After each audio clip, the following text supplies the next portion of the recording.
la boliviana, hace 10 años. Entonces, le damos la bienvenida como un amigo de nuestro club. Y bueno, no sé si alguien tiene alguna anécdota que contar, alguna cosa, mientras venga nuestro invitado especial de hoy, el ex ministro Antonio Arbo. Buenas noches, yo soy Mario Paredes, hijo.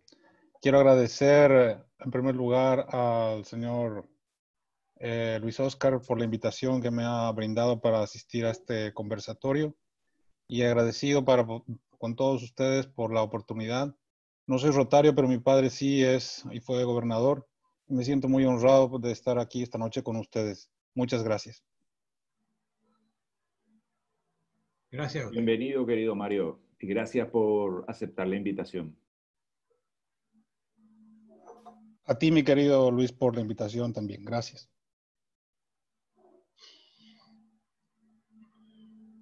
Juan Carlos Velázquez, no sé si querías hacer algún comentario. Pero tenés que sacarte vos el mudo. Juan Carlos, tenés que sacarte vos el mudo.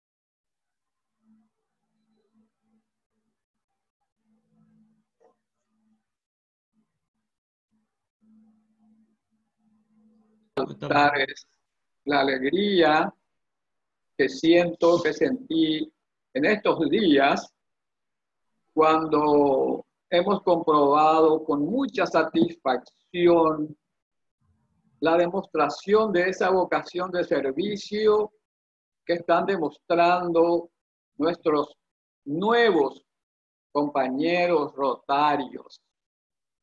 Realmente es una gestión, ¿verdad?, digna de comentar el trabajo que están haciendo, el caso de nuestra compañera Sonia, Tomasa, Guillermo, Juan Danieri, ¿verdad? Todos apoyados por nuestro grupo rotario del club, especialmente, ¿verdad?, en este momento que estamos pasando por esta situación crítica de la pandemia. Desearles a ellos que continúen trabajando con ese mismo entusiasmo para acciones futuras que estemos emprendiendo en nuestro club. Ellos saben, como habíamos mencionado en varias oportunidades, que cuentan con todo el apoyo y la poca o mucha experiencia que hemos ya acumulado en Rotary Club para que ellos continúen las acciones que nosotros estábamos también realizando en otros momentos. Así que felicitaciones para ellos, adelante y sigamos como rotarios en acción. Daniel Eliseche.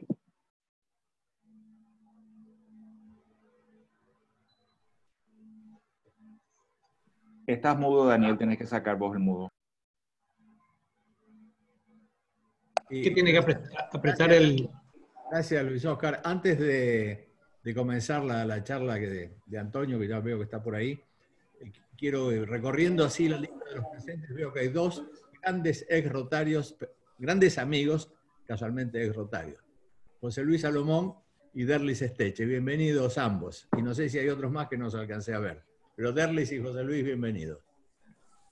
Y también hay un ex becario de la Fundación Rotary que nos representó en la India, que es Juan Manuel Acevedo, que allá por 1990 y pico, 2000, estuvo visitando la India con el intercambio de grupos de estudio. Muchas gracias, doctor Eliseche, y muchas gracias a tú por esta invitación, en particular a Luis Oscar Bueno. Un honor tener la oportunidad de escucharlo, doctor Arbo. Víctor Báez. Sí, Luis Oscar, solamente un anuncio. Para el domingo 26 estaba anunciado la Teletón de Rotary International para todo el mundo, ¿verdad? Eso se va a pasar una semana después. La última información que hoy tengo es que se pasa para el domingo 2 de mayo. Más información vamos a tener en el curso de la semana. Solamente era compartir eso con todos los amigos rotarios que están participando de esta reunión virtual. Gracias, Luis Oscar. Muchísimas gracias, Luis Víctor. Oscar, yo quiero decir unas palabras, dar una bienvenida. Adelante, presidente. No sé qué botón apretar, así que por eso tengo que hablar así. Bueno, estoy contento con la venida de Derlis Esteche, con Derlis Esteche, que es el vicepresidente de ProSamber, fundador de ProSamber, un movimiento importantísimo en San Bernardino, está negociando con el intendente, con el comisario, tiene mucha gente, no sé cuántas, ya nos dirá él cuántas personas hay, y es la persona con el que queremos hacer nuestro club satélite, nuestro primer club satélite en San Bernardino, Paraguay. Están todos casi listos como para salir, falta muy poco, y hoy justamente nuestro Rotary Club, por intermedio de uno de nuestros motorcitos, que es Sonia, entregamos conjuntamente con ProSamber elementos como ser tapaboca, pañales y cosas al Centro de Salud de San Bernardino. Entonces, quería darle la bienvenida especialmente a Derlis, que vea un poco cómo es este tema, se sabe un poco más que nosotros, yo por lo menos de esto, estar en contacto así, pero te deseo, hoy estoy hablando justamente con tu otra socia allá de ProSamber, Alicia Martínez Laspera, que es la presidenta. Y en fin, es todo un grupo muy bueno. Es todo. Muchas gracias, presidente. Sí. Disculpame que te corte, pero No, está bien. Sí, el sí, tiempo apremia. Sí, sí, sí. Creo que nuestro compañero Antonio Arbo no necesita una presentación. Creo que todos lo conocemos. Es un excelente médico, epidemiólogo, ha sido ministro de Salud de Paraguay, una persona que conoce muy bien y de primera mano lo que está pasando acá en Asunción, en Paraguay, en el tema de esta pandemia coronavirus. Así que sin más, me voy a permitir darte la palabra, querido Antonio, y estamos para escucharte.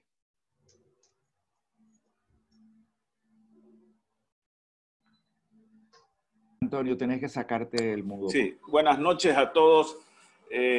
Bueno, es para mí un placer estar en forma virtual en reunión con todos. O sea, yo creo que esto es una forma de convivir dentro de lo que es la cuarentena.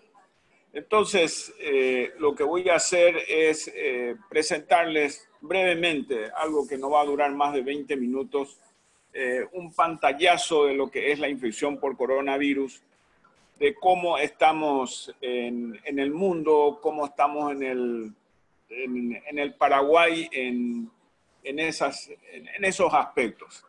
Entonces, voy a ver ahora.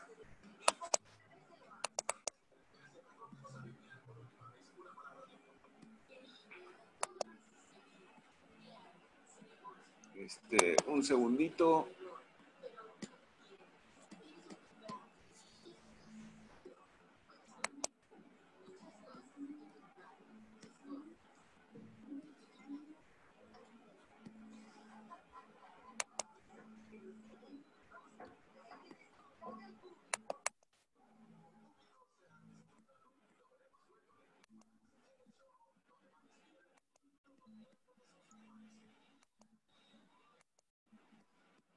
A ver.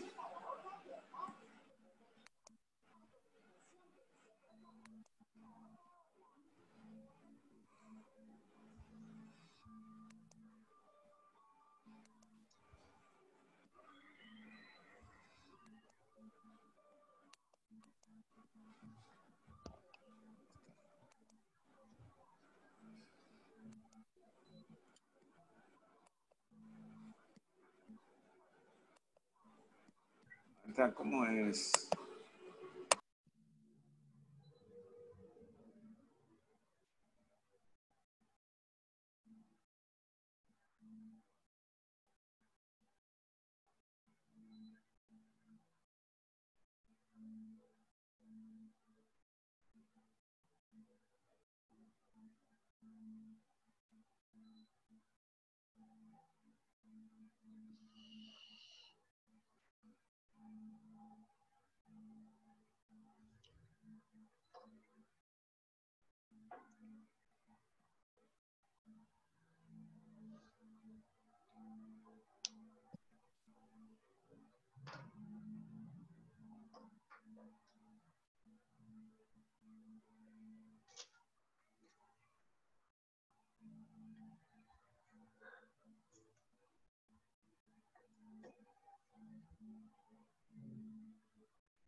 Bueno, ¿se me escucha? Sí. Perfectamente bien. Adelante, Antonio. Bueno, perfecto. Entonces, vamos a hablar del coronavirus. ¿Qué es el coronavirus? El 31 de diciembre del 2019, China reportó casos de neumonía de causa desconocida en Wuhan, que es la capital de la provincia de Hubei, que es una provincia enorme, una ciudad que tiene más de 10 millones de habitantes. Es para dar lugar dar la perspectiva del lugar donde se produce. El 9 de enero del 2020 se identifica un nuevo coronavirus que se documenta el 27 de enero la primera transmisión humano a humano.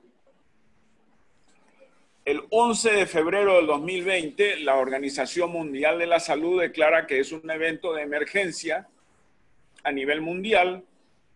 El 27 de febrero se hace una nueva definición de casos sospechosos y el 11 de marzo del 2020, la OMS declara que coronavirus es causa de una pandemia. Entonces, ¿qué es el coronavirus? El coronavirus es una familia que tiene 4 géneros. Los géneros alfa, beta, gamma y delta. Habitualmente causan enfermedades leves, pero pueden ser causa de enfermedad grave en humanos. Por otra parte, los coronavirus endémicos han sido tienen nombres y tienen siglas que no creo que valga la pena recordar, pero simplemente insistir, estos coronavirus siempre han existido en la especie humana, pero habitualmente han sido causa de cuadros respiratorios leves, exceptuando el coronavirus que aparece en el año 2002, que es el coronavirus del síndrome respiratorio agudo grave, que fue causa de importante mortalidad, como vamos a ver. Luego aparece en el 2012 el coronavirus del síndrome respiratorio del Oriente Medio, que también fue causa de mortalidad, incluso de mayor mortalidad que el coronavirus anterior. Y en el 2020 aparece el coronavirus 2019, que se denominó como SARS coronavirus 2. Ese es el nombre del virus. Y la enfermedad que produce el virus se nombró con la abreviatura COVID-19. Entonces el COVID-19 tiene un periodo de incubación de 1 a 12.5 días, en algunos casos es más, pero lo habitual es que esté 5 a 6 días. Se transmite por gotitas, contactos y fómites. Esta es una ventaja, no se transmite por aerosoles que están en el ambiente. La tasa de letalidad es del 2% y probablemente es de origen zoonótico. ¿Por qué esto es importante saber? Porque este virus se demostró que tiene una semejanza genética con los coronavirus que normalmente infectan a los murciélagos, que posteriormente se ha pasado al reino animal, y entre ellos el pangolín es el que más probable candidato en esta intermediación de virus que existe entre una especie y otra, y que posteriormente aparece en el humano. Entonces tenemos estos aspectos de la persona que es infectada por el coronavirus. Tenemos la tos, tenemos los estornudos, y nosotros podemos ver cuán es la cantidad de gotitas de saliva que se expulsa. Pero ahí es importante tener en cuenta lo siguiente, que estas gotas se expulsan a menos de 1 metro de una persona.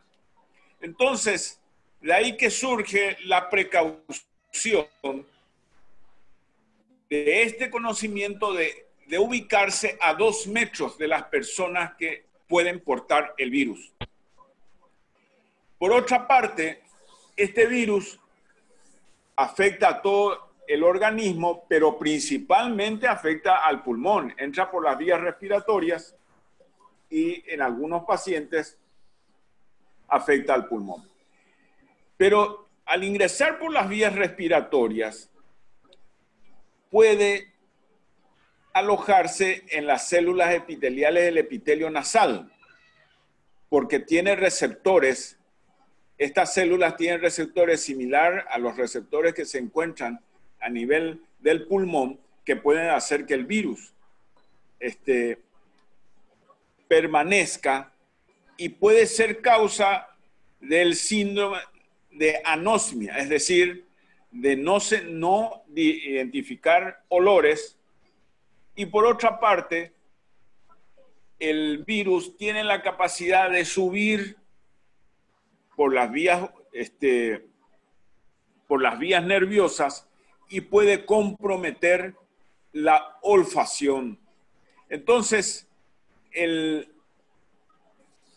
eso ha llamado mucho la atención y ha sido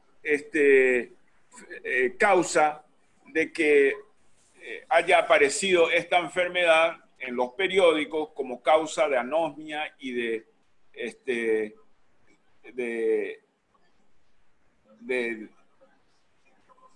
capacidad de las personas de sentir el olfato. Entonces, cuando se estudia la población, el número de personas que tienen este efecto, se ve de que la ausencia de olfato o la alteración de la sensación o la capacidad que tiene una persona de sentir un sabor determinado aparece como síntoma exclusivo solo en el 3% de la gente. La gran mayoría de los que tienen este síntoma lo van a tener ya sea antes, durante o después de los síntomas que son clásicos de la infección por coronavirus, de entre los cuales la tos es el más frecuente, la fiebre es también frecuente y la dificultad para respirar, que es igualmente frecuente. Entonces, esta es una enfermedad que se propaga entre humanos y que existen mecanismos para disminuir la contagiosidad, como por ejemplo evitar el contacto con alguien enfermo. Por otra parte, debe lavarse las manos. Eso es importante porque uno nunca sabe con quién o dónde ha estado una persona anteriormente a donde uno está. Y por otra parte, la recomendación es que tiene que uno adherirse a la etiqueta de la tos, es decir, tiene que toser en el ángulo interno del brazo. O si uno tose, lo debe hacer en un pañuelo desechable abierto que luego se desecha y luego debe lavarse las manos después de eso. Esta es la situación global que se tiene del coronavirus en el mundo. Esta es una diapositiva que lo alcé a las 4 de la tarde aproximadamente. El número de casos es de 2.622.571 y el número de muertes es de 182.000 casos. De esas muertes, el 25.000 suceden en Italia, 21.000 en España, 21.000 en Francia, 18.000 en el Reino Unido, y en Estados Unidos el número de muertes es de 46.000 casos.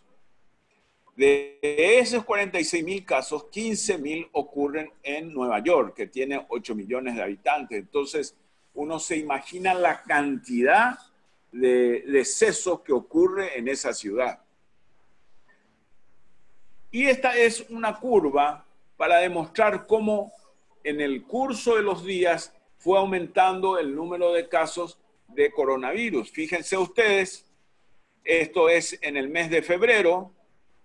Luego tenemos que el número de casos empieza a aumentar a finales de febrero y principios de marzo, como en cada día que va pasando el número de casos incrementa, y entonces estamos en este momento teniendo una especie de meseta en el fondo. ¿Cuáles son las características que nos preocupan del coronavirus? Este reporte lo saqué de la página de la web de la Organización Mundial de la Salud.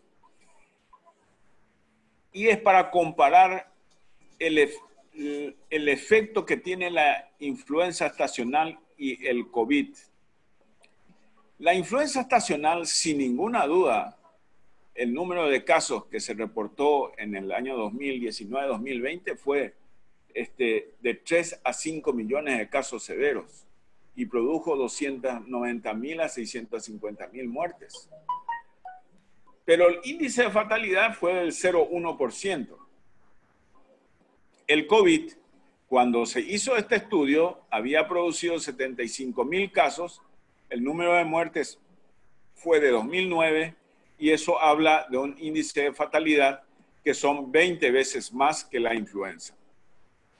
El índice de transmisión de la influenza estacional es de 1.3, es decir, una persona contagia a un poco más que una. En cambio, en el COVID, el índice de transmisión es en promedio 2 a 3, cuando pueden ser de 1.4 a 4.9. Sin ninguna duda existen grandes dispersores de la enfermedad, es decir, personas que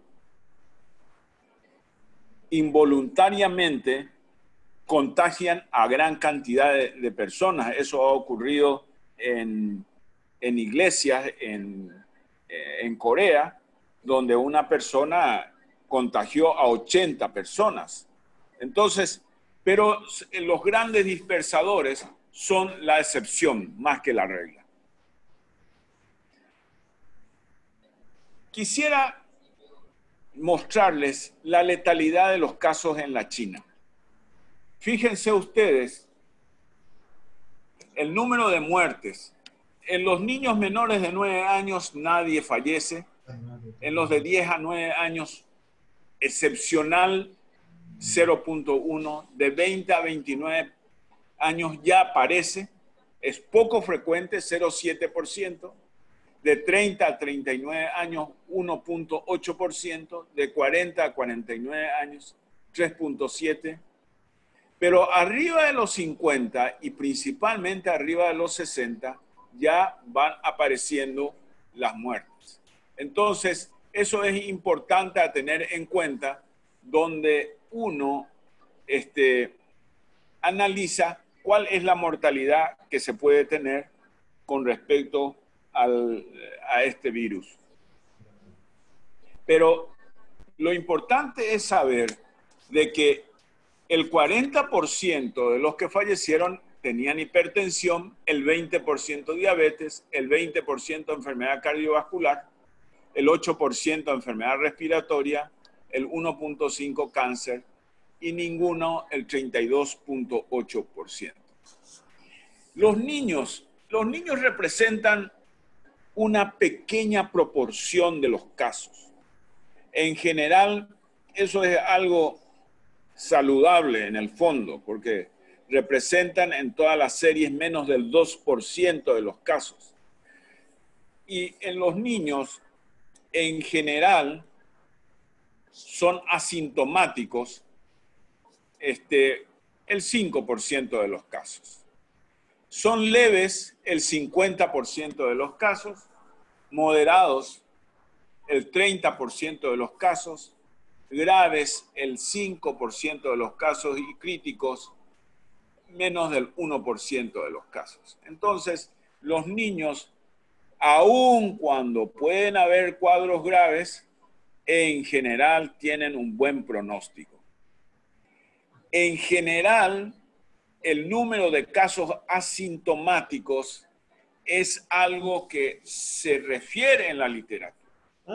Pero los casos asintomáticos pueden ser presintomáticos, es decir, gente que contagió la enfermedad, pero 2 a 3 días después empezó a tener los síntomas. Entonces, eso es algo que debe tenerse en cuenta. Para ir culminando, los fallecidos en la China, fíjense ustedes, que predomina en varones y las comorbilidades, el 70% tiene alguna comorbilidad o tiene hipertensión o diabetes o enfermedad del corazón, etc. Pero esta gráfica quería demostrar. Los pacientes que fallecieron en la China, un porcentaje usó ventilación o oxígeno en cánula nasal. Otro porcentaje usó oxígeno en flujo alto nasal. Otros tuvieron una ventilación no invasiva y algunos, el 20% aproximadamente, ventilación invasiva. Es decir, ¿qué es lo que ocurrió con estos casos? Y en primer lugar, algunos pacientes con severa hipoxia no tuvieron otros síntomas. Entonces, esta es una enfermedad en la cual se requiere la determinación de la oxigenación con un aparato que se llama saturómetro, que todos lo deben conocer, que es sencillo, porque los pacientes pueden hacer hipoxemia sin que tengan un contraste de sintomatología. A diferencia de los cuadros respiratorios donde la hipoxemia y los síntomas respiratorios son paralelos. En segundo lugar, una explicación es que no había un número suficiente de respiradores. Y en tercer lugar, había una falta de formación de los médicos en cuidados intensivos, lo que retarda el tiempo de intubación. Esa es un esquema que puede darse en el país. Entonces, por eso traje esa diapositiva. Insistir de que esta es una enfermedad del personal de salud. El 10% de los que están en los hospitales se enferman. Y ahora, se enferman y en la China fallecieron 1.800 médicos y enfermeras. En Italia, las últimas cifras, había 80 médicos fallecidos. Es decir, debemos tener en cuenta ese aspecto. Entonces, y finalmente, hablar de un poco de tratamiento. El virus penetra en el organismo y luego desarrolla una batería metabólica y luego va a infectar otras células. Una medicación que tuvo mucha difusión fue la cloroquina o su derivado, la hidroxicloroquina, que es una medicación que tiene un efecto antiviral. Y el primer estudio que apareció en el International Journal Infectious Disease fue un estudio pequeño de 20 pacientes y 16 testigos, y lo que se observó es que el aclaramiento viral al día 6 era del 70% en los que recibieron versus 12.5% en los que no recibieron. Y la adición de acitromicina a 6 pacientes resultó en un aclaramiento viral del 100%. Ese estudio lo amplió más el doctor Gautreaux, lo lleva a 80 pacientes y ve el mismo efecto. Entonces, es un estudio que demuestra su efecto, pero que al mismo tiempo de él publicar esto, otros estudios de la China no demuestran ningún efecto.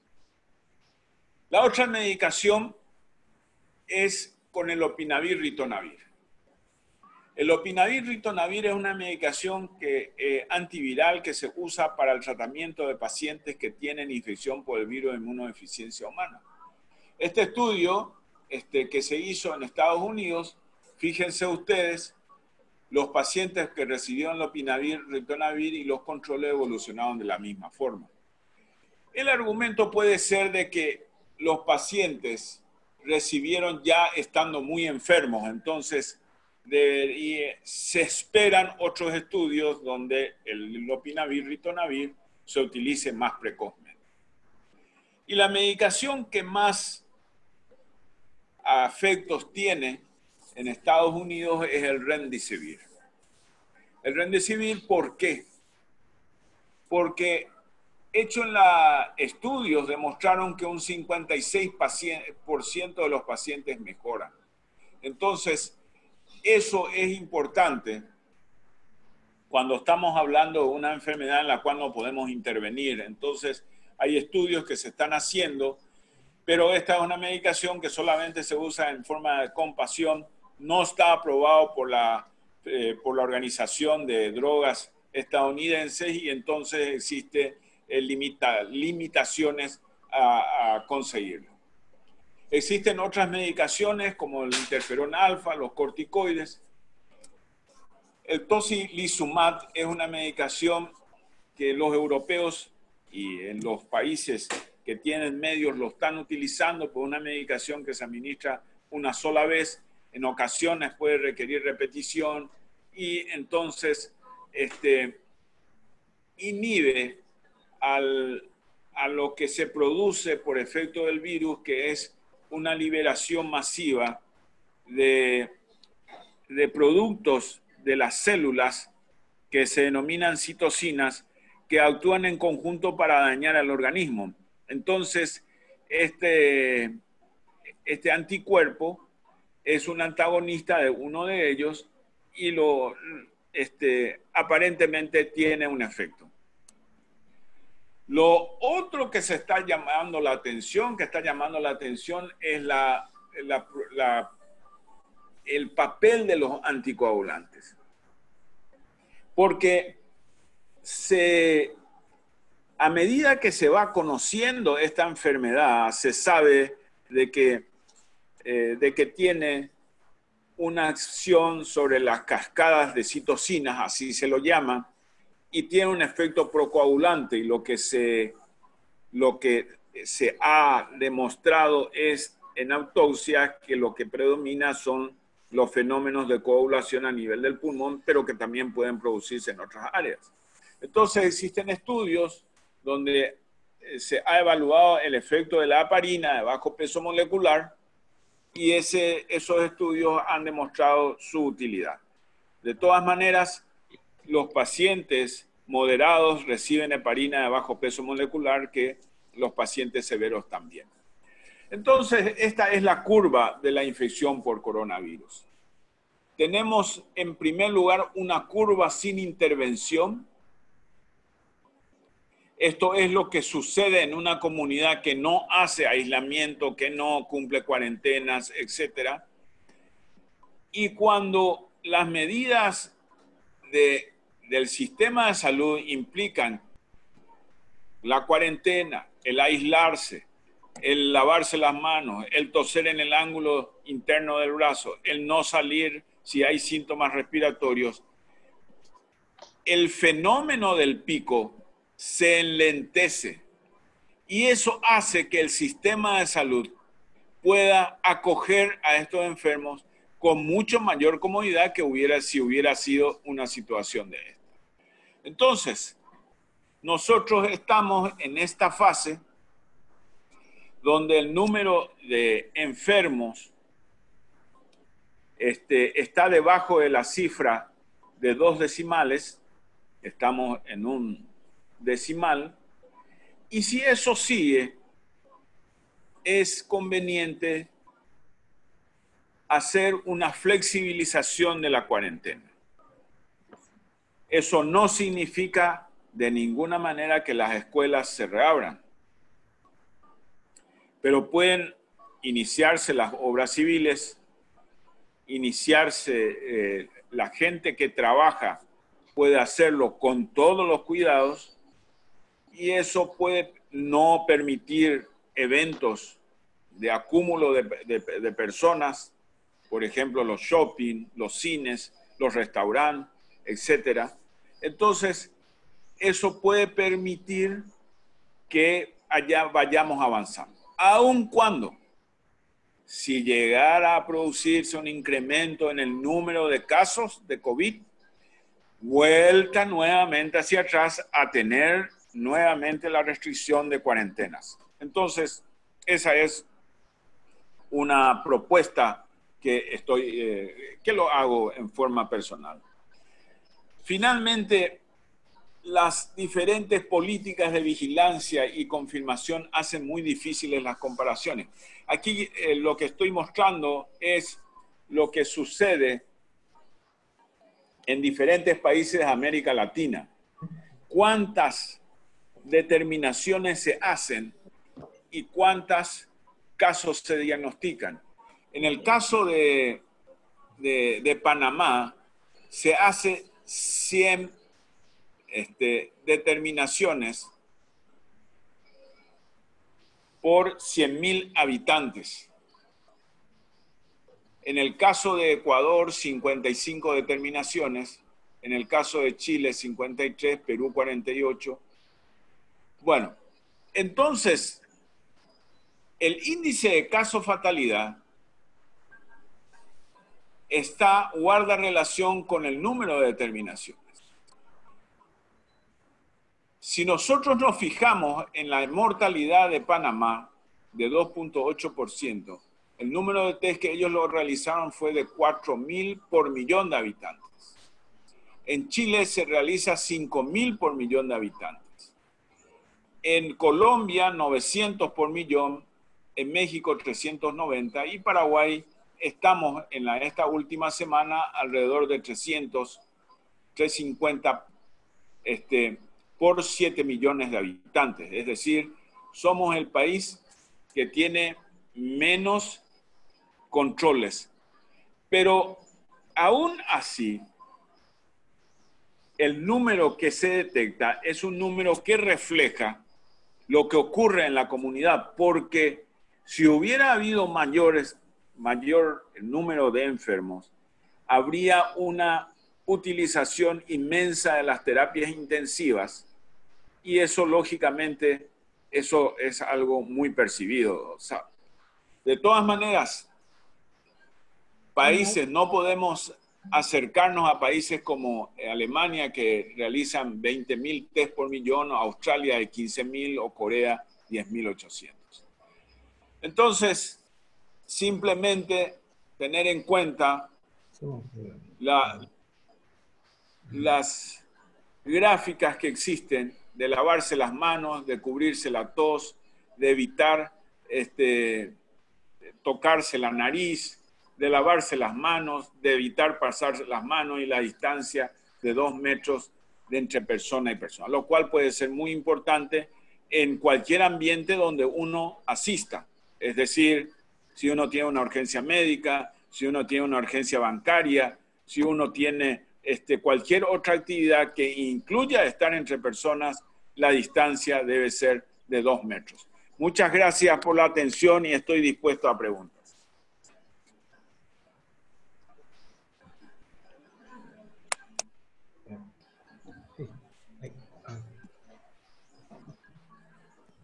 Muchísimas gracias, Antonio.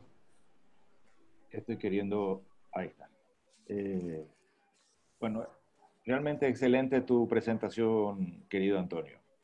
La metodología que vamos a utilizar es levantar la mano electrónicamente, para lo cual ustedes en la parte de abajo, donde dice participantes, hacen clic con el botón izquierdo del mouse y van a ver que abajo sale una rayita y dice levantar la mano.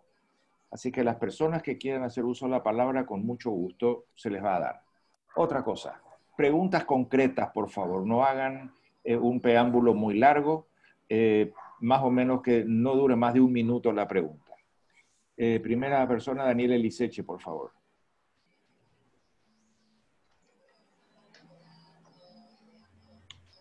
Gracias, Antonio, por tu excelente disertación. Es realmente un orgullo para nosotros tenerte en el club, y lo sabes bien. Gracias. En este mes y tantos que estamos encerrados y nos hemos dedicado a... Somos todos epidemiólogos, somos todos inmunólogos, tenemos una capacidad de conocimiento tremenda. Pero nuestro conocimiento o desconocimiento no varía mucho de los que saben, porque los que saben también tienen un desconocimiento profundo del tema.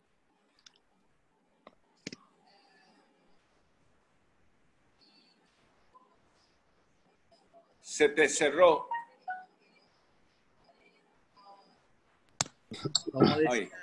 Como decía nuestro compañero Héctor Ratti, lo que tiene de bueno Rotary es que hasta los médicos podemos hablar de medicina. Entonces vamos concretamente a la pregunta. Yo creo que la estrategia que se sigue en el país es la acertada, pero que hay que empezar a liberalizarla de a poco. Este aplanamiento de la curva, nosotros echemos hacia adelante la enfermedad de forma de ir atendiéndola en dosis controlables.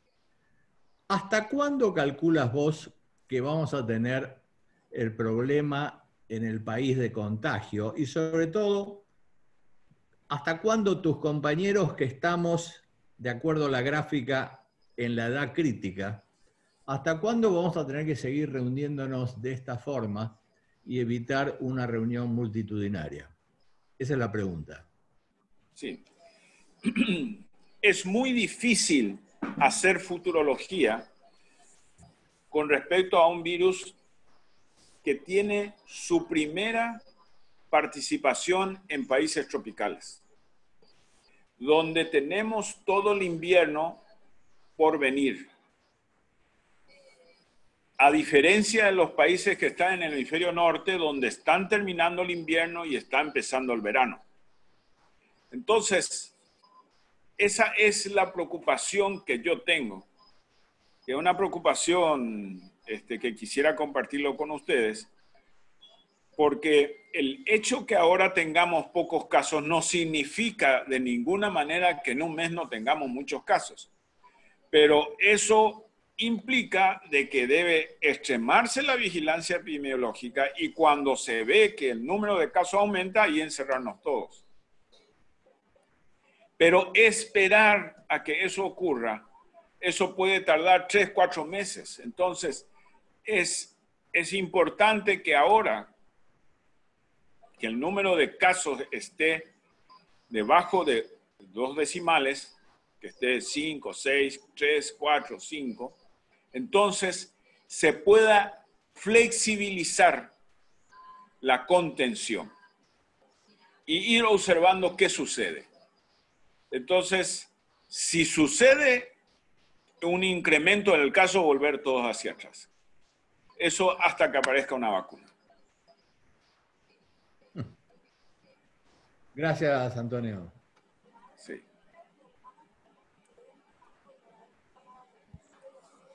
Juan Leguizamón, por favor. Buenas noches, doctor Arbo. Soy Juan Leguizamón del Rotary Club Encarnación. Soy el hijo de la doctora Cristina Lescano de Leguizamón, que bueno, también está asistiendo por este medio a su brillante disertación. Y ella quería preguntarle si en niños los síntomas son iguales, los síntomas frecuentes son iguales a los adultos. Sí, ahí mostré una diapositiva donde la frecuencia de los síntomas en pediatría, donde la frecuencia en Estados Unidos es del 1.7% de todos los casos de coronavirus, son menos del 2% se observan en niños. De ellos, el 5% menos son asintomáticos. La mitad son leves. El 20%, 25% son moderados. El 5 a 10% son graves y el menos del 5 al 1% son críticos. Entonces, eso guarda relación inversa con lo que sucede con los adultos, que la frecuencia de casos graves es del 20% y de casos críticos el 5%.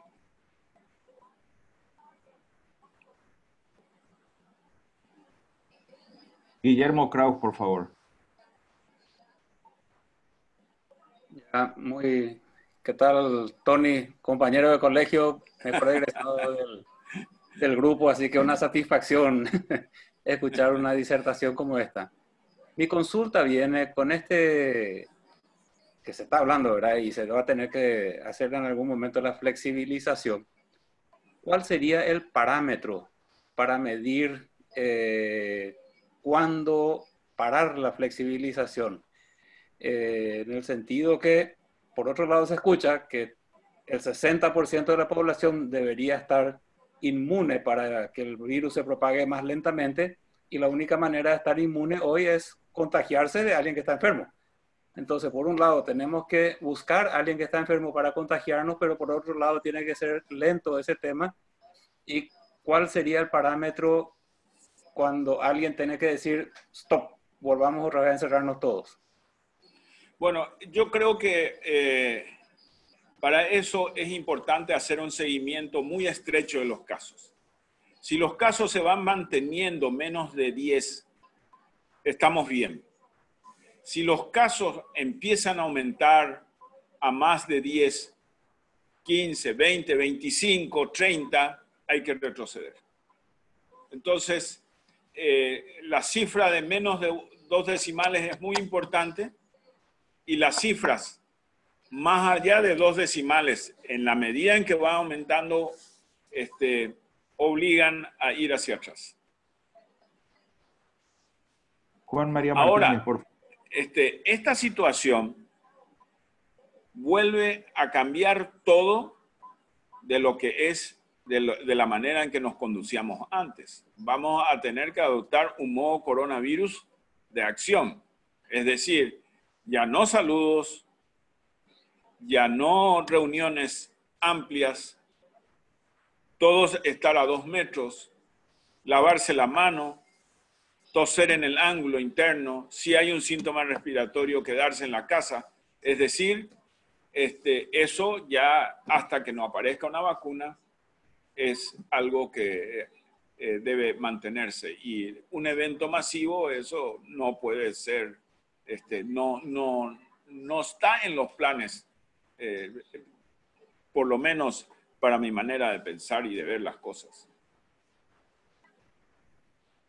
Juan María Martínez, por favor. Buenas noches. Del Rotary Club Encarnación, en primer lugar, mi respeto al maestro Arbo. Y, doctor Arbo, 2 preguntas porque me parece realmente muy importante. Yo soy funcionario de Blanco. En algún momento suscribió o reforzó la teoría de que indiscutiblemente es una enfermedad del funcionario de salud. Y si usted fuera de vuelta ministro de Salud, atendiendo a la situación, a la realidad del sistema de salud, ¿cuál sería su mensaje, digamos, para el funcionario de Blanco, atendiendo a toda la situación que eso conlleva, ¿verdad? Por un lado. Y por otro lado, doctor, sabemos que se están probando en muchas partes del mundo las vacunas ya en humanos, ¿verdad? Hay, creo que en Gran Bretaña creo que está haciendo una prueba, creo que en Suiza hay otra prueba también en humanos. Es decir, ¿con qué tanta rapidez, digamos, podamos contar con una vacuna efectiva para esta situación? Muchas gracias. Gracias. Juan, y espero que la boca se te dé la vuelta de eso, desearme que sea ministro de vuelta. Hasta, bueno, con respecto al personal de salud, yo aproveché esta charla donde hice énfasis en que es el grupo que está más afectado. Es el grupo que en 10% o más se infecta, y eso se ha observado en España, se ha observado en Inglaterra, en Italia, en Estados Unidos. Entonces, es fundamental tener las barreras de protección personal. O sea, no se puede o no sería bueno establecerse en una emergencia sin las barreras de protección personal. Una emergencia de cuadros respiratorios deben estar con la barrera de protección, que implica tener el chaleco, el tapaboca, la máscara facial, el anteojo. Eso es fundamental. Entonces, si no se tiene eso es prácticamente estar jugando con fuego. Entonces, eso es importante tener en cuenta.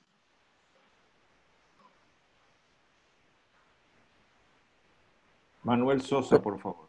Profesor, pero con respecto a las vacunas, que también le había la segunda pregunta. Sí. Las vacunas, la génesis de las vacunas, lo que se está haciendo ahora es la fase 1. Es decir, medir si el inmunógeno produce algún efecto en el hígado, en el riñón, es decir, si la tolerancia, no se mide todavía el efecto protector.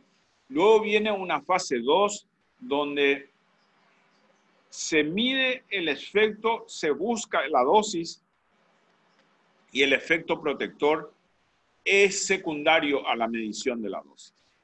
Y la tercera fase sí es el efecto donde ya se busca el efecto protector de la enfermedad.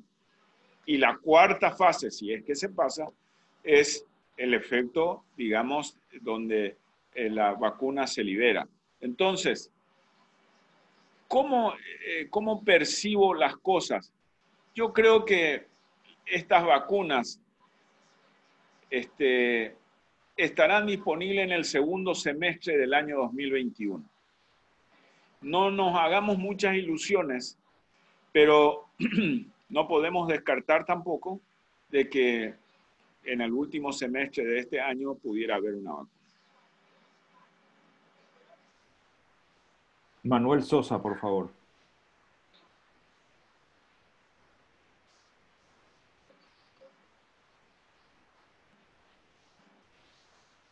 Manuel Sosa, por favor, tenés que sacarte el mudo, por favor, Manuel. Ahí está. Sí, te escuchamos, Hola. Manuel. ¿Sí? Bien. Buenas noches, Antonio. Yo soy del Rotary Club de Cursucuatiá, Corrientes. Ah, qué bueno. Quería preguntarte si ahí en el Paraguay hay un comité encargado de la comunicación oficial, porque estamos saturados de comunicadores y opinólogos, como dijo recién ahí el amigo Eliseche. Eso es uno, si es que hay alguien que se encargue de esa comunicación. Y el otro es lo conveniente. Ayer tuvimos la oportunidad de conversar, tener una excelente exposición de una joven, en donde nosotros como organizaciones civiles no es suficiente el voluntariado en este momento. Si nosotros como organización tenemos que recurrir a ese grupo oficial que es el que va a dar la información. Bueno, la comunicación oficial del coronavirus aquí está llevada por el ministro. Sin embargo, existen otros colaboradores de él del ministerio, como el director de vigilancia sanitaria, el director de hospitales, que también comunican las cosas. Entonces, eso, digamos, se está comunicando relativamente bien, no hay observación con respecto a eso, pero es una observación que sí debería tenerse en cuenta. Y el otro es con respecto al voluntariado que te comentaba Antonio. Sí, las enfermedades o los eventos que suceden, porque nadie tiene experiencia en un evento de esto, nadie. No existe ningún viviente que tenga experiencia, porque lo último que la humanidad ha sufrido en esta forma fue la pandemia de la influenza, de la gripe española en el año 1918. Entonces,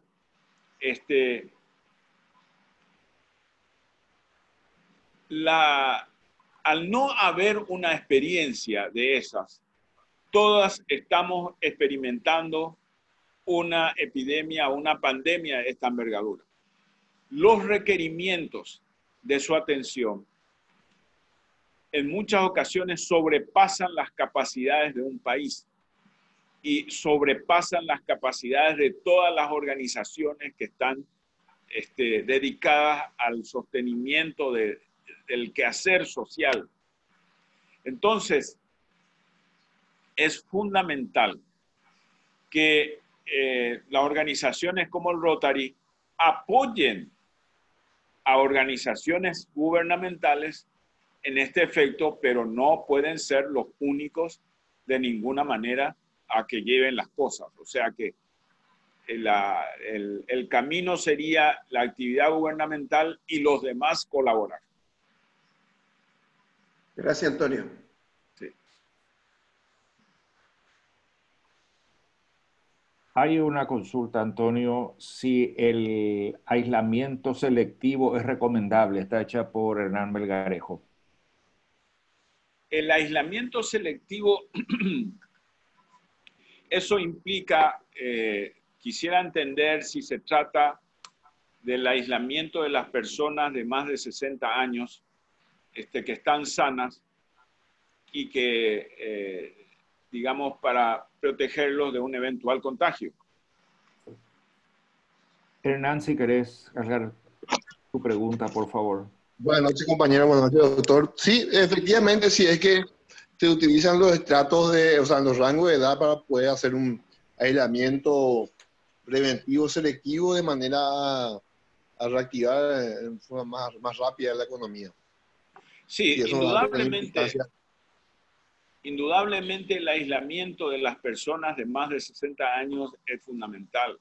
De ahí que cuando se flexibilice, la flexibilidad tiene que afectar a personas que tengan edades menores de 50 años. Federico Leukovic, por favor.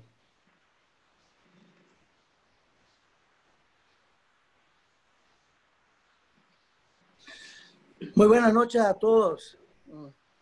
Me place participar en esta reunión. Primero, estimado Antonio, la presentación excelentísimo para aclarar muchas cosas. Entre eso, quiero pedirte una ayuda con relación a lo siguiente. De las informaciones que estamos teniendo, los enfermos con el coronavirus que pasan el tiempo de cuarentena y salen ya sin los síntomas, el 46 o 47% de ellos están libres del virus, mientras que todavía hay un 50% que tienen todavía el virus. Es decir, de los que pasaron por el tema del contagio, tenemos un 50% que vuelve a la comunidad todavía teniendo el virus. ¿Es eso correcto? Ahí quisiera aclarar de que cuando tenés mucha razón, Federico, al decir de que muchos pacientes que alcanzan los 14 días se reintegran a la comunidad, se hacen una prueba y tienen positiva. Eso no quiere decir que esa persona sea contagiosa. Porque el PCR, que es el método de laboratorio que se utiliza, detecta el genoma viral.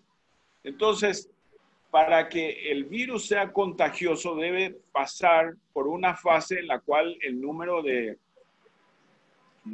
virus sea suficiente, y eso en general disminuye al día 14.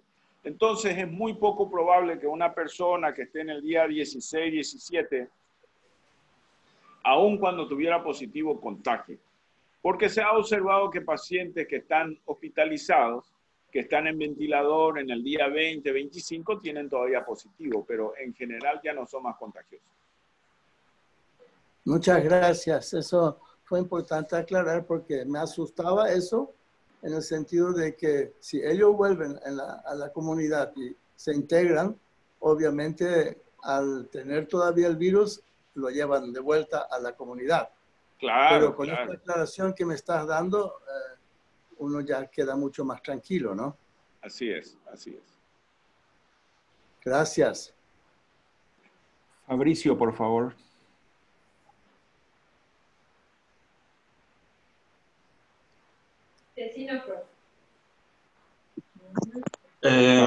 Sí, buenas noches para todos, compañeros. Fabricio Espínola del Rotary Club Coronel Oviedo. Una consulta. Si una persona que se ha recuperado del virus, una vez recuperada, esta queda inmune al virus o puede de vuelta volver a adquirir. Bueno, Fabricio es sobrino mío, entonces es un gusto de verlo por esta vía. En general, se considera que uno se vuelve inmune a un cuadro infeccioso siguiente. Aun cuando existen reportes de personas que han tenido recaída. Pero eso en general existe con todos los virus. El hecho de que algunas personas pudieran no tener o no desarrollar una inmunidad, eso es lo más común que se encuentra dentro de las enfermedades infecciosas. Pero lo habitual es que la persona que ha tenido una enfermedad por COVID se recupera y queda inmune a un siguiente episodio. Ahora, lo que no sabemos es cuánto tiempo. Antonio Gabriel Durquet hace un pedido de aclaración. Dice, si nos vamos contagiando a ritmo menor de 10 por día, llegaremos a ese 60% de contaminación en muchas décadas. Por lo tanto, estaremos entrando y saliendo de cuarentena hasta la vacunación. Bueno, la expresión de afectación de 40-60% de la población es una expresión de que uno hace en el peor escenario. Siempre los salubristas pensamos en el peor escenario esperando el mejor escenario. Entonces, hasta que no aparezca una vacuna, va a ser una vía de avance y retroceso. Avances cuando el número de casos que existan en la comunidad sean menos de 2 decimales, y retroceso cuando el número de casos que se detectan en la comunidad sean más de 2 decimales. Derlis Esteche, por favor.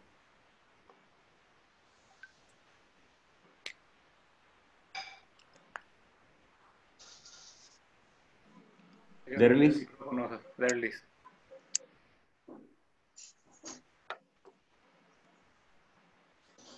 Juan María Martínez, por favor.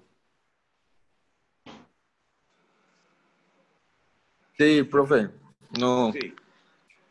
Yo de vuelta. En primer lugar, ver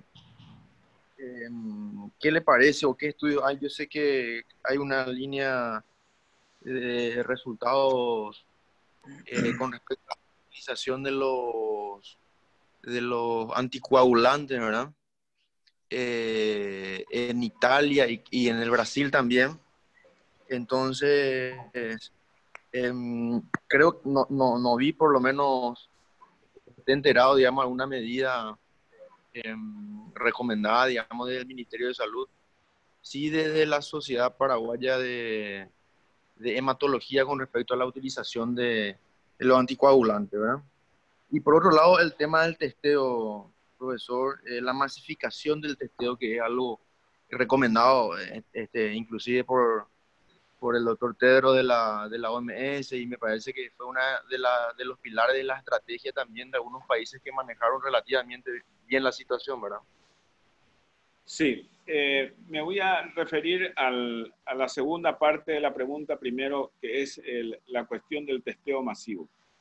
El testeo masivo es fundamental, es algo que estamos solicitando a las autoridades de salud y lo hemos hecho en forma personal,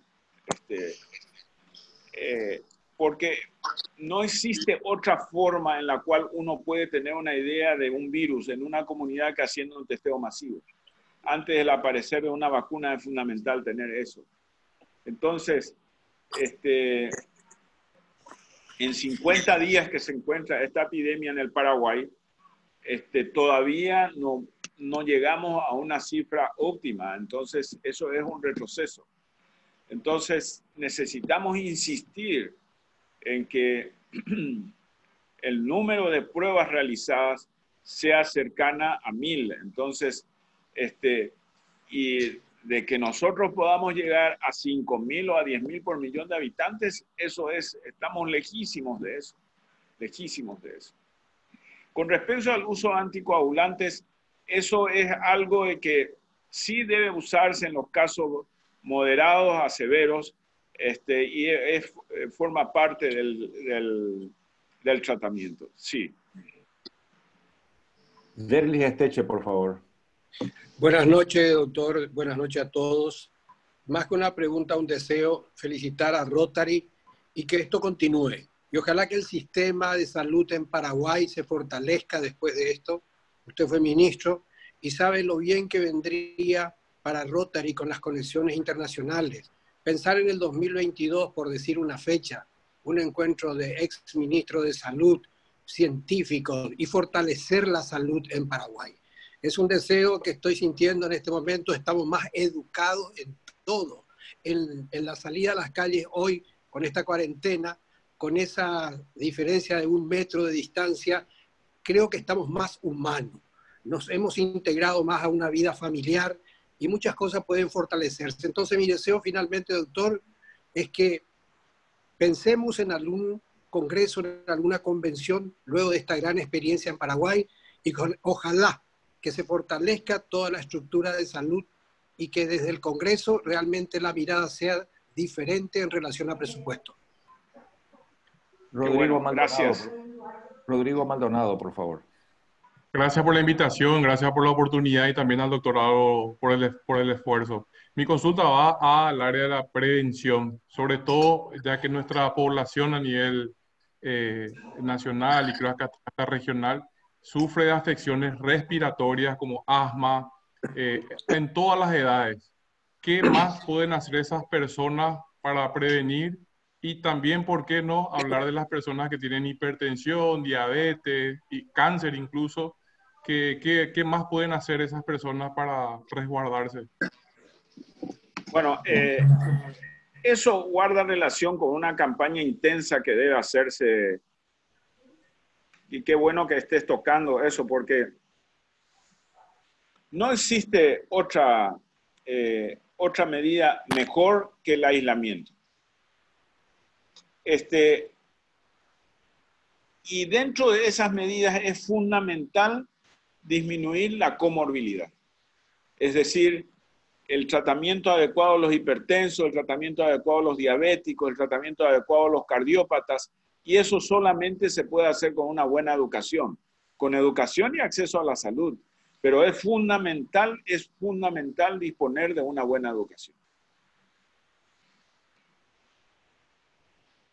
Federico Leukovic, por favor. Gracias, una vez más. Es la pregunta siguiente. De los que ya pasaron por el contagio y ya superaron el contagio, ellos ya tienen una inmunidad para evitar un recontagio o están expuestos igual que cualquiera para recontagio? Y la otra cosa es, se está diciendo de que la mayoría de las personas contagiadas están, de acuerdo a unos últimos estudios que se están dando, es que está en deficiencia de vitamina D. Estas dos cosas, por favor, querido amigo, agradecería. El que supera un cuadro de coronavirus ya queda inmune. Eso es la gran mayoría de los casos. Existen pocos casos de alguien que haya tenido una infección por coronavirus y que vuelve a reincidir, pero esa es la absoluta minoría de los casos. Entonces, eso es. Con respecto a la vitamina D, Federico, la vitamina D tiene tantos efectos que uno ya duda de todos sus efectos.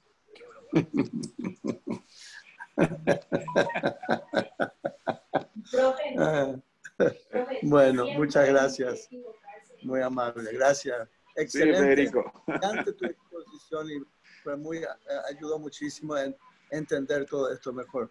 Gracias. Bueno, sí, gracias. Si me permitís, Antonio, yo mismo tengo Sí. un par de preguntas. Sí.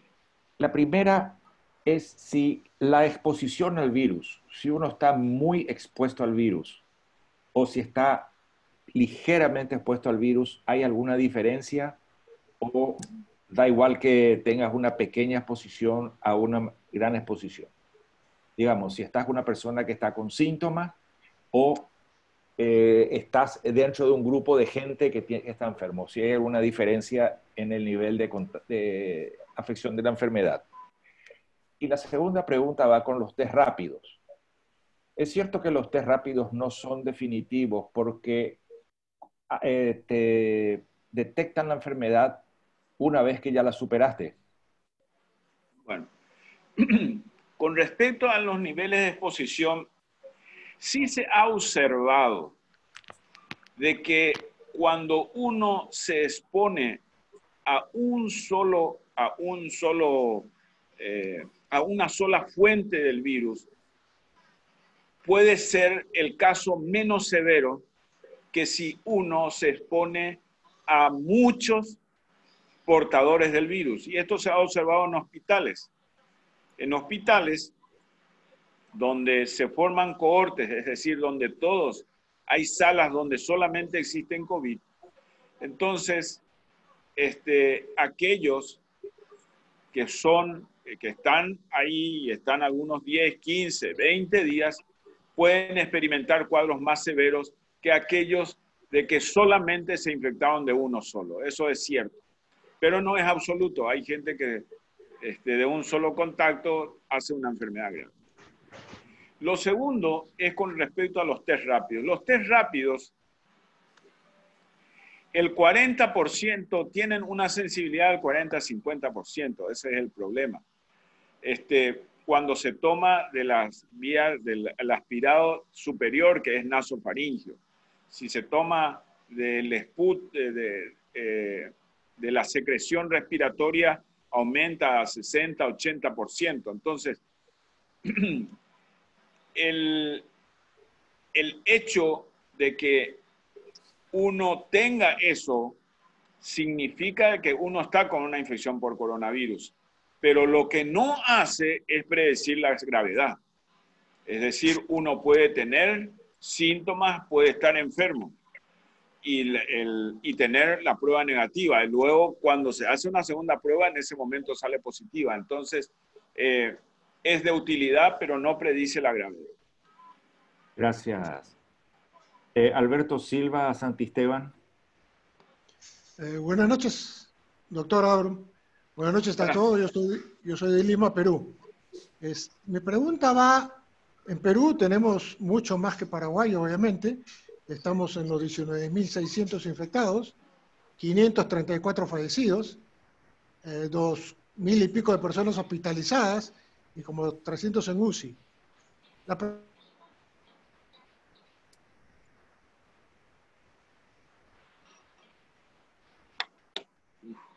Se perdió la pregunta de Alberto. Hola. Alberto, ¿estás escuchando? Hola, Alberto.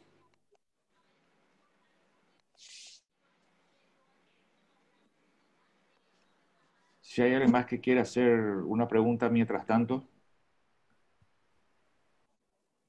Ahí está de vuelta, Alberto. ¿Escuchás, Alberto?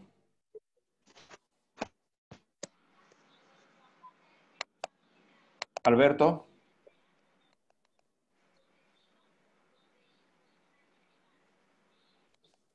Mientras tanto, Guillermo Kraus, por favor. Perdón, nuevamente. Acaban de poner ahí en el chat que se hicieron 300 y no sé cuántas pruebas hoy y hay 0 infectados. Entonces, digo, ¿cómo vamos a tener el famoso, cómo es que se llama, inmunidad de rebaño si nadie se enferma? Esa es mi gran duda. ¿Y cuánto tiempo, cómo se puede llegar a tener la inmunidad de rebaño si nadie se infecta? Esa es mi pregunta. Bueno, esa es una de las preguntas que requiere una explicación. En general, la inmunidad de rebaño se produce cuando muchos o parte de la población se infecta, disminuye la circulación del virus y entonces protege a los demás. La situación que se plantea es la situación donde el número de casos es pequeño y lógicamente eso no permite que haya una inmunidad masiva de la población. Entonces,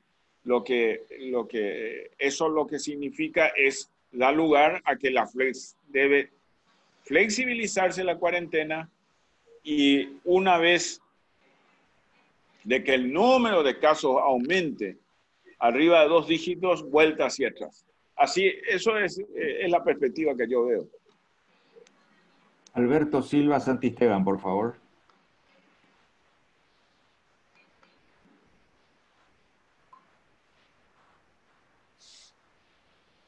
Alberto.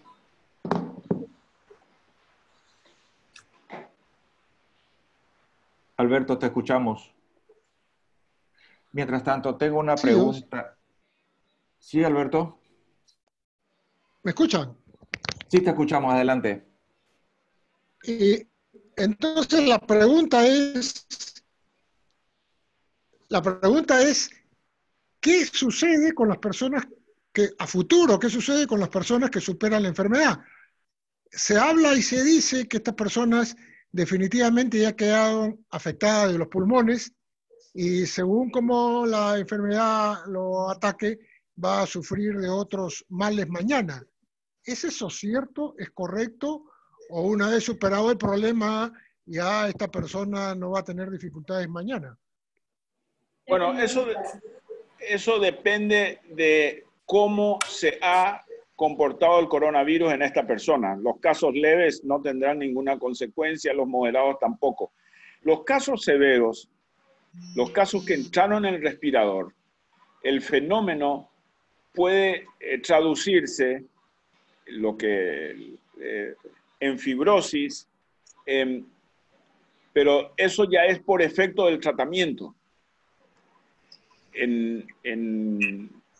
En pasar por una etapa severa, supera la etapa severa y se puede quedar con una hiperreactividad bronquial o una fibrosis pulmonar, pero eso sabemos de que la frecuencia de mortalidad en aquellos que entran en respirador puede llegar a ser hasta el 80%. Entonces hay un 20% de que ellos van a sobrevivir. Entonces, en general se considera que el 50% fallece. Hernán Melgarejo consulta si las famosas gárgaras de sal tienen veracidad para combatir el COVID-19. Y si me permitís agregar el tema de los famosos pH positivo y negativo. Bueno, nada de lo que mucho se ha publicado y los medios insisten en las medidas que se pueden llevar a cabo para disminuir afectación por el coronavirus, pero nada de eso tiene asidero científico. ¿Alguien más quisiera hacer alguna pregunta o algún comentario? Daniela Liceche.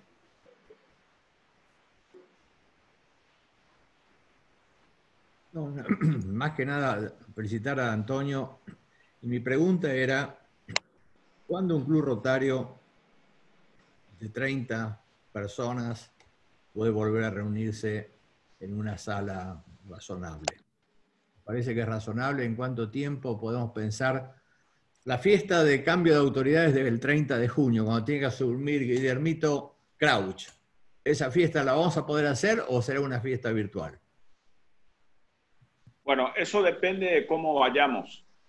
No podemos hacer anticipación. O sea, si nosotros pensáramos cómo hubiéramos estado en el mes de abril, en el mes de marzo, no hubiera podido haber.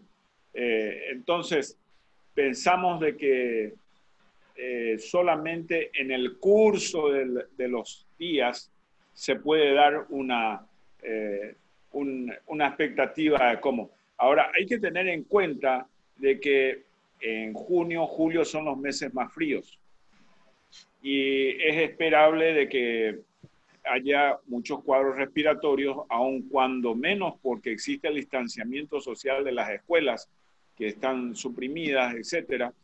Entonces, es probable que la epidemia de influenza sea de menos fuerza en este año, pero tenemos el coronavirus. Entonces, no podemos tener una perspectiva de aquí a 2 meses, Daniel.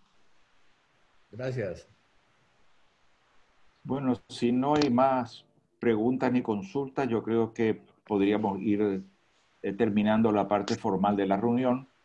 Así que le voy a pedir primero a nuestro presidente Ignacio Bierzi que dé las palabras de cierre en nombre del club y a nuestra gobernadora asistente Antonella Cabral para el saludo final. Ignacio. ¿Cómo es? ¿Por qué parece? Estás con el... Ignacio, estás con el volumen apagado, el micrófono apagado.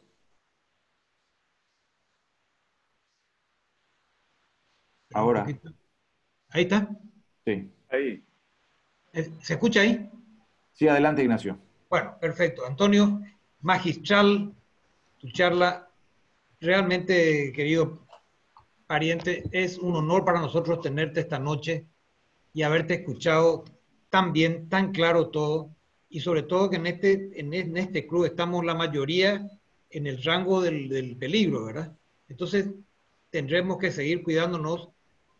Se ven muchas cosas nuevas con esto, ¿verdad? Nuestros hijos cuando vienen a vernos con nuestros nietos se quedan a 5 metros, no podemos darle un beso a un nieto, a un hijo, que estamos tan acostumbrados acá en Paraguay. Pero bueno, son circunstancias de la vida que nos toca vivir y adelante con los faroles. Pero te agradezco muchísimo en nombre de nuestro club y espero contar contigo siempre. Que sigas siendo nuestro gran amigo, compañero, y esa sonrisa que siempre tenés nos cae demasiado bien a todos y el club te reclama. Un abrazo grande, Antonio, y muchas gracias. Gracias, gracias. Antonella, por favor.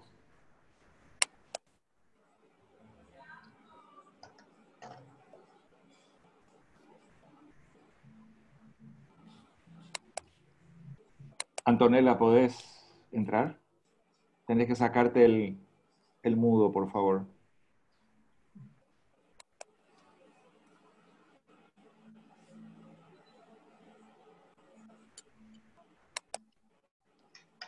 Y bueno, como macero en este caso, vamos a dar por terminada la reunión en este momento.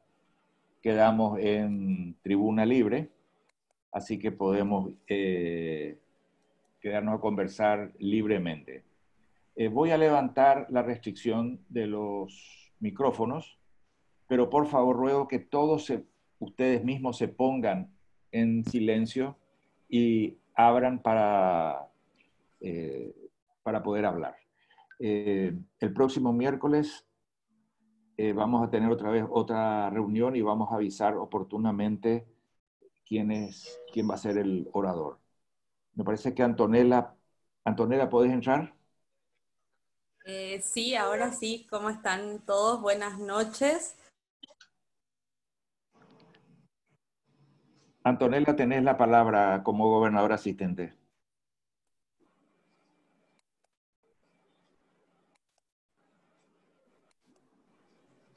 ¿Estás escuchando, Anto?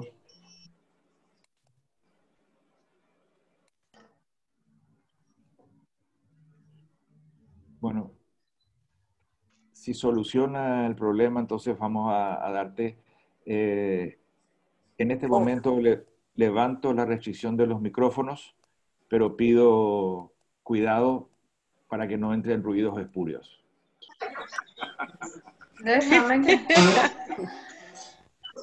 Lo que sí voy a pedir es un aplauso para Antonio Álvarez. Muy bien. Gracias, gracias. Y gracias a todos los participantes. Hemos tenido gente no solamente de Argentina, sino de Perú también. Raúl desde Estados Unidos. Gracias a los compañeros Rotary Club Encarnación. De Clorinda también ha habido gente. Río Paraná Corrientes. Posadas Norte. Estoy viendo acá los clubes que han... Bueno, realmente como macero y como organizador técnico, como digo, yo soy el chofer nomás acá, realmente muy contento de esta reunión. Alberto, ¿vos sos hermano de Julio César? Somos primos hermanos. ¿Ah, sí? Sí, somos primos hermanos. Sé que es muy conocido allá en Paraguay, en Uruguay. Sí, bueno, justamente hace 2 miércoles, el miércoles pasado, tuvimos una charla con él. Sí, correcto. Yo también estuve presente, pero no participé. Sí. Bienvenido, Alberto. Un placer. Excelente reunión, excelente mensaje. Y esperemos que Dios nos ayude para que salgamos adelante de esta pandemia y mueran las menos posibles personas, ¿no? Sí, sí.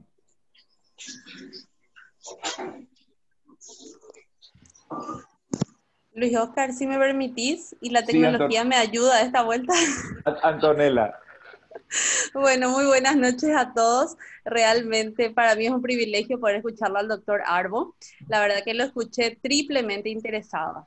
Lo escuché interesada primero como madre de un niño, porque él, para aquellos que no saben, es acá palabra mayor, no solamente en infectología, sino también en pediatría, entonces estaba muy atenta a lo que decían los niños. En primera instancia. En segunda instancia, lo escuché también como rotaria, porque nos honra a todos tener en nuestros cuadros a un profesional del calibre del doctor Arbo. Y en tercer lugar, creo que como miembros de la sociedad todos estamos llamados a hacer nuestra parte, ¿verdad? Entonces, él nos dejó claro ahí que el aislamiento es el camino que por ahora tenemos. Así que creo que todos como rotarios inclusive tenemos que comprometernos doblemente con el tema del aislamiento. Pero a pesar del aislamiento estamos juntos como nunca, yo creo, porque nos vemos más seguido que lo que nos veíamos antes a través de estos medios. Así que felicitar nada más al doctor Arbo por su exposición, siempre tan clara y sobre todo tan puntual con aquellos aspectos que nos preocupan. Y a todos ustedes, muchas gracias por participar. Yo estuve acá, pero estoy silenciado un poquito por estas cuestiones de la tecnología. Pero bueno, feliz de poder participar y muy contenta de que el Rotary Asunción esté impulsando este tipo de instancias. Que tengan todos buenas noches. Muchísimas gracias. Gracias, Antonella. Gracias.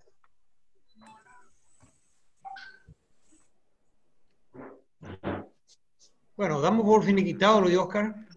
Bueno, estamos en tribuna libre. El que quiere, o sea, la parte formal ya terminó. El que quiere irse o necesita irse está en total libertad de hacerlo. El que quiere quedarse también. Yo les cuento que yo no los veo porque se me perdió acá, me sale un cartel que dice Zoom. Así que muy buenas noches a todos.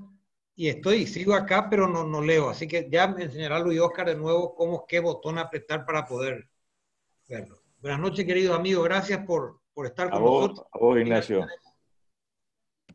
Luis Oscar. También tengo cosas, ya me están llamando, así que saludos a todos, disfruten. Ahí, saludos al amigo Donald ahí cerca que te toca, Raúl, así que... Hola, Raúl. Muchas gracias a todos. Y yo pregunto al macero, ¿cuál es la cena de hoy? Ajá. Sí. Media luna. Bueno, buenas noches a todos y hasta el próximo miércoles. Hasta el próximo, Raúl, cariño a Vera. Gracias. Disfruten en Washington. Disfruten en Washington. Muchas gracias. Buenas noches, muchas gracias por la invitación. Saludo especial desde Rotary Lambare. Gracias, gracias igualmente. Gracias, Norma. Buenas noches, un gran saludo para todos. Si Dios quiere, nos vemos el próximo miércoles. Bien, Roberto, un abrazo. Buenas noches desde el Rotary Club de Lima, Perú. Felicitaciones por la reunión. Nos vemos en la siguiente oportunidad. Gracias, Adiós. Alberto. Gracias por venir. A la misma hora en el mismo canal el próximo miércoles. Ok, ahí nos encontramos. Un abrazo. Estamos. Gracias. Saludos. Saludos. Saludos de Rotary Club. Excelente la reunión. Nos vemos la próxima semana. Nos vemos, Juan Carlos. Un abrazo. Gracias, Juan Carlos. Durazno. Un gran abrazo a todos y muy buenas noches. Sí, yo quiero comer durazno. Con dulce. Buenas noches. Buenas noches. A mí me encanta el durazno. A mí me encanta el durazno.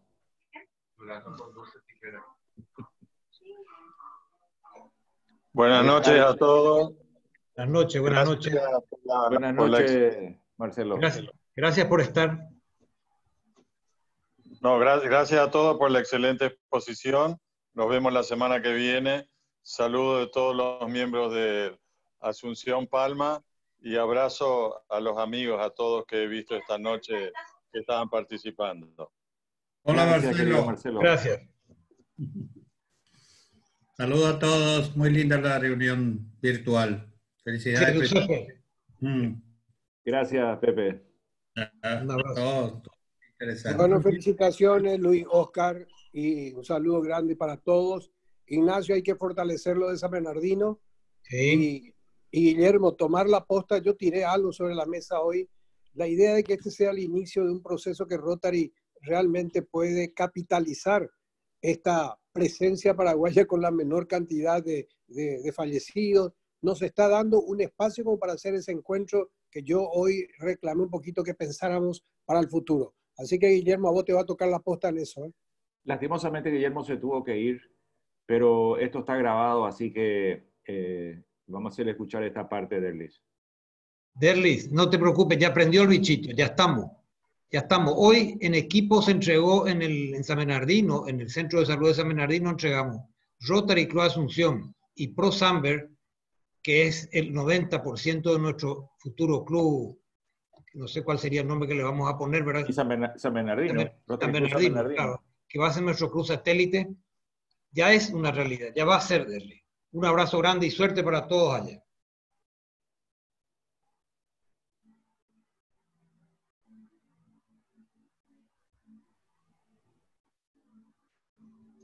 Cerramos, Luis Oscar.